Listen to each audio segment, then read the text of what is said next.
It is a focused topic. So this is about the topic, chapter 3 is Karma Yoga. So now Karma Yoga, so basically Arjuna again, Krishna actually starts to speak about, he spoke about Sankhya Yoga and about spiritual life, and then now Arjuna is asking that why should I fight? If you think all this is, spiritual life is good, then why should I fight? Right? Yes. I should just relax, just retire and just go into the forest again. So my argument was correct, Arjuna was saying. So Krishna explains that it is not that by avoiding work one can become perfect. One can become like a spiritual person. So that is a myth, right? In India we have a myth that only you can become spiritual by giving up work. So Krishna is breaking that myth here. Krishna says that, in fact there are from verse 3, so the next 5-6 verses, Krishna explains the difference between work in devotion and giving up work. Now the concept is that if a person is completely pure in his consciousness, he has given up all desires, then yes, he can stop working. Means he is really pure. But just because you want to avoid trouble, just because you are lazy, you cannot give up work and become sadhu and they say, okay, I will beg and I'll still. So a lot of people in India actually do that. Because they don't want to work, they say, I am a sadhu from tomorrow. And yes, I want to, people should give me money and grains and I should survive. No. In fact, it is said that, Krishna says that, it is better that you work hard. That is better than not working. You should not be pretender. You should not show as somebody whom you are not. So if you are not a self-realized person, you should not give up work prematurely. You must actually work, because by working actually you will go through the process of purification. So then the question is, then how should you work? Because if giving up work is not recommended prematurely, you have to work. Then the question is, how should you work so that you are in the right direction? And that is Karma Yoga. So Karma Yoga is the art of work. That how we can work and still not incur sinful reactions. Now, what is the risk of work? What happens when you work? Why do we say that we should not work? Now, there is something called reaction, action reaction. So when we work in this world, that work actually produces reactions. So what happens because of reaction? There is a word called karma bandhana. We get entangled in karma bandhana. Like, suppose you raise a family, you get attachment to your children, you get attachment to wealth, attachment to wife. So then automatically you take birth again to take care of all these attachments. So the risk of work is that you can develop attachments. There is one risk. Developing attachment with family, with relatives, with wealth, with possessions. Oh, I have a nice house, I have nice facilities. So you develop attachment for all these things. So that is one risk of working. Because a sadhu doesn't have anything, no attachment, no question of attachment. But if you have, then you get attachment. Second thing of risk of work is that when you do work, there is a risk of doing sinful activities. You may not know what is good and bad, and you may actually end up doing activities which are sinful. You may hurt others for your welfare. You may try to step over others and go ahead in your life. So that way also you may be incurring sinful activities, and hence you will be incurring papam or karma, bad karma. So the question is, how can we avoid sinful activities and reactions, and how can we avoid attachments? How do we work? So the formula is given in the verse, I think 9th verse. So read the 9th verse translation. యజ్ఞ సంబంధమైన కర్మలు వినా మిగిలిన కర్మలన్నీ బంధన హేతువులే కాబట్టి అర్జున ఫలాపేక్ష లేకుండా యజ్ఞవిధిగా కర్మలను ఆచరించు. So the formula is yagnarthat karmana mitra lokayam karma bandhana. That when you perform work as yajna, as sacrifice, then that work is not binding. So hence yagnarthat karmana mitra lokayam karma bandhana tadartham karma kaunteya mukta sangha samachara. But actually that work, not only it is not binding, actually it is giving you freedom. Yeah. So an example is given, like let's say when you have, suppose you drink too much of milk, you may develop stomach indigestion. How do you cure indigestion? By eating curd, yogurt, which is a form of milk. So karma actually, activities can actually bind you. But the same activities if you do as a sacrifice, it can actually free you also. So that's called the trick of work. That work, if you don't do a sacrifice, it can bind you. But if you do as a sacrifice, as yajna, the same work which can be binding can actually free you from reaction and attachment. So that actually is the art of work. And then of course, the question is, how do we perform this yajna? What is the exact meaning of yajna, and how do you practically implement it?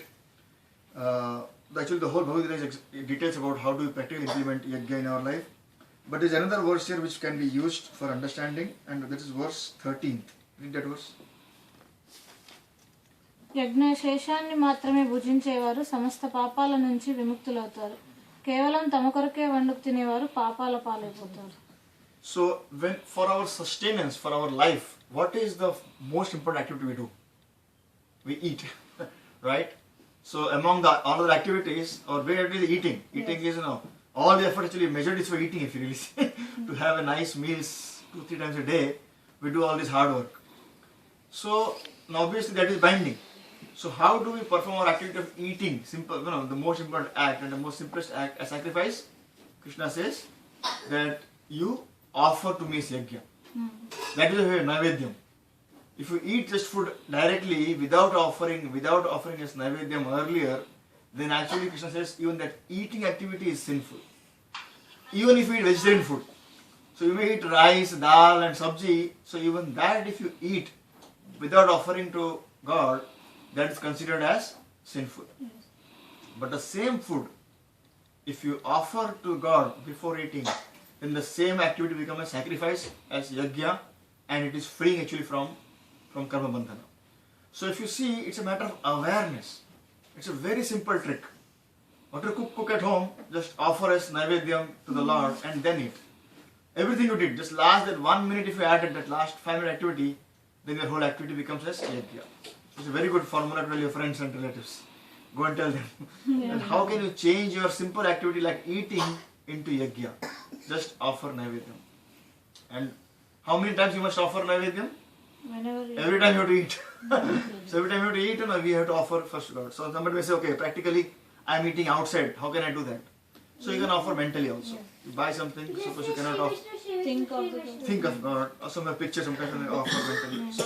So at least there should be a change of consciousness. And then, of course, Krishna explains further. Okay. Right, you can chant Shri Vishnu, Shri Vishnu, Shri Vishnu. And then there is another verse 21. Yes.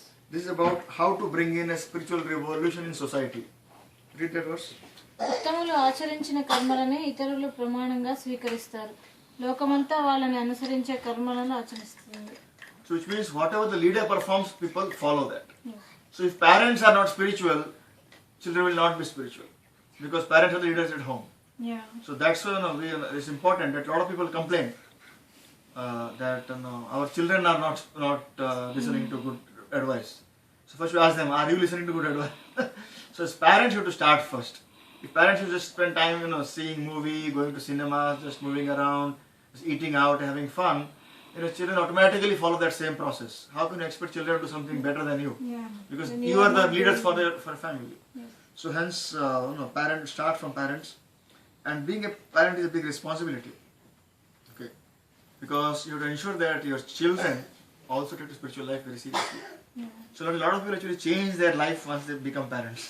They say, okay, what I have done so far is fine. Now I am a parent, so now let me lead a purely spiritual life because I want it for the welfare of my children.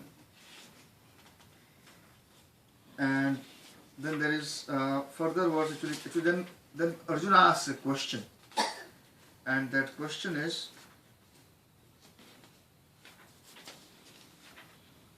verse 36. So what does Arjuna ask? 36 verse. Yeah. అర్జునుడు ప్రశ్నిస్తున్నాడు, అయితే కృష్ణ తనకు ఇష్టం లేకపోయినా మనిషి పాపాలు చేస్తూనే ఉన్నాడు కదా, అలా అతనిని ప్రేరేపిస్తున్నది ఏమిటి? So Arjuna asks, okay, I heard all these things. Why does a person commit sinful activities? If the art of work is to avoid sinful acts, why does at all a person perform sinful activities? So what does Krishna answer? రజోగుణం నుంచి కామం క్రోధం పుడుతున్నాయి, వాటిని తృప్తి అనేది లేదు. ఆ కామ క్రోధాలే మనుష్యుల చేత పాపాలు చేయిస్తున్నాయి. Correct, right? So it's a very clear answer. Yes. That the Rajoguna, because of karma, because of desires, which are actually sinful desires, a person develops, and it is that lust or it is karma that is actually our greatest enemy. And that actually destroys a person completely, both materially and spiritually. And then Krishna gives information about how can one conquer that lust or that karma. So if you go to verse 40, Yeah. ఈ కామం మనస్సు బుద్ధి ఇంద్రియాలను చేరి వివేకాన్ని ఆవరించి దేహదారులను భ్రమింపజేస్తుంది. right? So this, where are these sitting place of this lust? The senses, the indriya, the buddhi, and the mana. So mana, buddhi, and indriya, they are three places where the lust sits, and hence a person must be careful, right? Because sometimes, what happens, a lot of times, we distinguish ourselves from our mind and senses, and that is good actually. So let's say, suppose we have a desire, which is not desirable, it's not a good desire. If you can distinct yourself that this is me, this is my desire, then you can say, okay, this is my desire, but it's not good for me, so I will not fulfill it. But if you think that my desire is so nice, because it is my desire, it is very dear to me and I fulfill everything, then obviously you will fall prey to that your desire. So hence you must distinguish between me and my desire. I may have 10 desires, but out of which everything is not good. Yeah. Right? That's the nature of the mind, to create desires. So you must know that it is me and my mind. My mind may get something desires which are good, but some things are not good. So I must distinguish. And that distinction happens through intelligence. And hence, the verse 42, Krishna explains the hierarchy of these objects. Read that. ఈ శరీరం కంటే ఇంద్రియాలు గొప్పవి, ఇంద్రియాల కంటే మనస్సు గొప్పది, మనస్సు కంటే బుద్ధి గొప్పది, ఆ బుద్ధిని కూడా దాటి ఉన్నదే ఆత్మ. Yeah, so that is the hierarchy. Yes. So we have first of all highest level, Highest level. then we have the buddhi, Yeah. then we have the mana, then we have the indriya, and then you have jadavastu, matter. Yeah. So obviously, if you want to seek pleasure, the level also keeps on increasing. The highest level of pleasure is actually a spiritual level at the self. Indriya pleasure is simple, like eating something. Yeah. Nice, you get, tongue gets pleasure. Buddhi level pleasure is something like, you crack a problem. You are given, a lot of people go for this intellectual satisfaction. Oh, my job is, I'm not getting job satisfaction because my job is not enough challenging. It's good, it is better than the sensory level satisfaction, but even that is not complete. A lot of people are intellectual, they want, okay, I want to get a challenging job, I want to work in NASA, I want to work here and there, so that it will satisfy me. But the highest satisfaction is of the self, or the spiritual satisfaction. That can be sustained eternally, and that will actually give you full satisfaction. Otherwise, if you seek satisfaction at any level, at the level of senses, at the level of mind, or at the level of even intelligence, you will find that you will be temporarily satisfied, and actually it may actually frustrate you if you don't completely get there what you desire.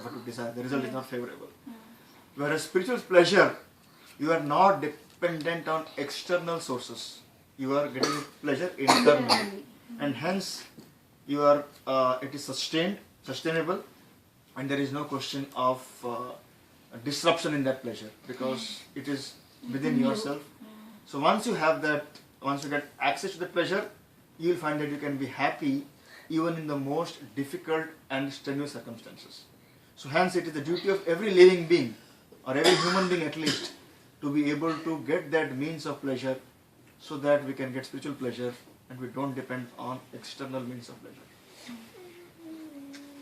And then of course Krishna says that use your buddhi, intelligence, through bhakti yoga and conquer this lust karma from very beginning, so that you are not troubled at the end.